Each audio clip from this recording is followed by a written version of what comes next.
सुप्रभात बेटा। आज हम आप लोगों को संयुक्त व्यंजन शब्दों का वर्गीकरण बताने जा रहे हैं, जिसमें संयुक्त व्यंजन क्या है और किसे कहते हैं। अभी परिभाषा के रूप में संयुक्त व्यंजन दो वर्णों से मिलकर बने वर्ण को संयुक्त व्यंजन कहते हैं। संयुक्त व्यंजन दो वर्ण कहा गया, दो वर्ण आपस में मिलकर के एक नए वर्ण का निर्माण करते हैं। अभी देखते हैं कि इनके प्रकार कौन कौन से हैं। जैसे छ, त्र, ज्ञ, स्र, ये चार प्रकार के संयुक्त वर्ण हैं। अभी कैसे बनते हैं, कौन कौन से वर्ण मिले हुए हैं, देखते हैं। छ वर्ण में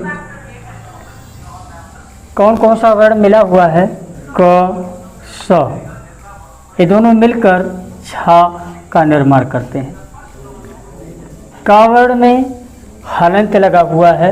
हलंत का अर्थ होता है वह वर्ण अपने आप में आधा है। हलंत का संस्कृत में इसका प्रयोग होता है। अगर पूर्ण वर्ण है तो इसमें आ मिला हुआ है, ठीक। स और का मिल करके छा का निर्माण किया। ठीक वैसे त्र में त हलंत लगा हुआ, र मिल करके त्रव का निर्माण करते हैं। ज प्लस य मिलकर ज्ञ वर्ण का निर्माण होता है। स हलंत प्लस रा, ये दोनों वर्ण मिलकर के स्रा का निर्माण करते हैं। छ और छ, एक हलंत वाला छ है, एक बिना हलंत का है।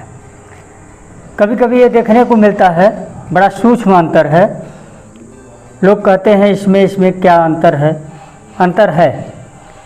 फिलहाल देखते हैं कौन सा अंतर है। अलगाव करते हैं दोनों का, और यहाँ भी तो ये भी सही है और यह भी सही है, गलत कोई नहीं है। गलत क्यों नहीं है, देख लेते हैं। छा में हलंत लगा हुआ है, देखते हैं। का में हलंत लग करके आधा वर्ण और सा में हलंत लगकर आधा वर्ण, दोनों के मेल से ये छा का निर्माण हुआ, सही है। फिर छ, का में हलंत लगेगा क्योंकि यहाँ हलंत नहीं लगा हुआ है, और यहाँ सा है, यहाँ हलंत नहीं लगेगा। दोनों मिल करके छा का निर्माण करते हैं। तो अपने आप में दोनों सही हैं, ये भी सही है और ये भी सही है। रा के प्रकार। हमारे हिंदी भाषा में प्रयुक्त होने वाले रा कितने प्रकार के होते हैं, उन्हें देख रहे हैं अभी विभाजन करके कि कितने प्रकार हैं। वास्तव में रा के 3 प्रकार हैं। कितने प्रकार हैं? 3। एक तो वर्ण के साथ में नीचे प्रयुक्त होता है, दूसरा वर्ण के ऊपर प्रयोग किया जाता है, और तीसरा वर्ण के नीचे प्रयोग होता है। इसके उदाहरण के लिए हम प्रयोग करते हैं, देख लेते हैं। एक उदाहरण मिला, प्रभात।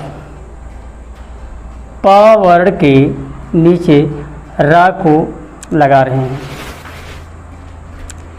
प्रकृति का नियम है और व्याकरण का भी नियम है कि किसी गिरे हुए को ऊपर उठाना या संभाल लेना कार्य होता है। तो प वर्ण रा नीचे गिरा हुआ है, इसको संभाल कर गोदी में उठा लेता है, तो लगा देते हैं प वर्ण के उच्चारण के बाद में रा। ठीक है, ये हो गया प्रभात। इस तरह का जो रा लगेगा वो हिंदी भाषा में वर्ण के नीचे प्रयोग होता है साथ में। दूसरा, वर्ण के ऊपर प्रयुक्त होने वाले रा, कोई भी वर्ण होगा वह ऊपर प्रयोग होगा। अगर कोई स्वर की मात्रा भी है तो मात्रा के साथ में प्रयोग होगा। उदाहरण के लिए गर्मी, आशीर्वाद, देख रहे हैं वा वर्ण के ऊपर प्रयुक्त हुआ है र, मा वर्ण के ऊपर प्रयोग हुआ है र, दोनों में ऊपर प्रयोग हुआ है। तीसरा रा हम वर्ण के नीचे प्रयोग करते हैं, जैसे राष्ट्र टा के नीचे प्रयोग हुआ, ट्रक या टा वर्ण के नीचे। हाँ, एक बात और है, ये जितने टा वर्ग के वर्ण हैं इस तरह का मात्रा टा वर्ग के नीचे ही लगता है, जैसे ठा, ड,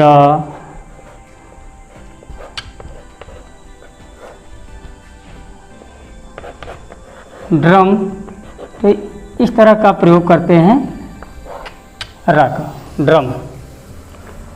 श्रृंगार, सा में रा, सा वर्ण में रा और री दोनों का प्रयोग कहीं कहीं गलत माना गया है और कहीं नहीं बल्कि पूर्ण रूप से गलत माना गया है। अधिकांश लोग इस तरह से श्रृंगार लिखते हैं, श्र में नीचे रा लगा देते हैं, फिर वापस री लगा देते हैं, तो इस तरह का हमारा शब्द गलत माना गया है। इस तरह से नहीं लिखते, क्योंकि सा में रा बताया गया है, लेकिन उच्चारण क्या होता है, श्रृंगार। सा में री का मात्रा लगाते हैं नीचे और ऊपर चंद्र बिंदु अनुस्वार का, ये क्या है, अनुस्वार, अनुस्वार, इसका प्रयोग करते हैं। इस तरह के लिखावट सही है, यह गलत है।